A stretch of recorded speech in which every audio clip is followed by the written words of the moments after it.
আসসালামু আলাইকুম রহমতুল্লাহি তাআলা ওয়া বারাকাতুহু। আলহামদুলিল্লাহ, মহানবী হযরত মুহাম্মদ মুস্তাফা সাল্লাল্লাহু আলাইহি ওয়াসাল্লামের অসংখ্য হাদিস থেকে হজ সম্পর্কে একটু করে হাদিস নিয়ে এসেছি।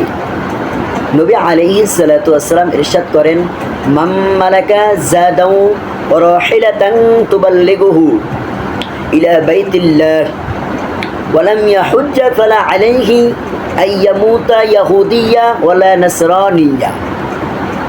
নবী আলাইহিস সালাতু ওয়াসসালাম বলেন, পথের খরচ ও বাইতুল্লাহ পর্যন্ত পৌঁছাবার মতো বাহন থাকা সত্ত্বেও যে ব্যক্তি হজ না করে ওই ব্যক্তি ইয়াহুদি বা নাসারা খ্রিস্টান হয়ে মরা বড় কথা নয়।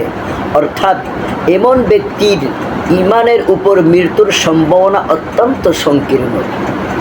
নাউজুবিল্লাহ, কত বড় কথা বলেছেন।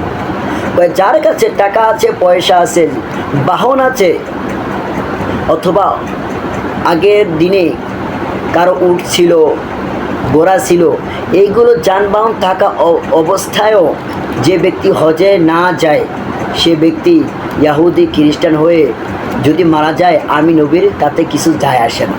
নাউজুবিল্লাহ। এই জন্য ভাইরা আমার, বন্ধুরা আমার, আমরা সবাই যদি সামর্থ্য থাকে আমার হজ করে নিব, যেটা ফরজ হয়েছে।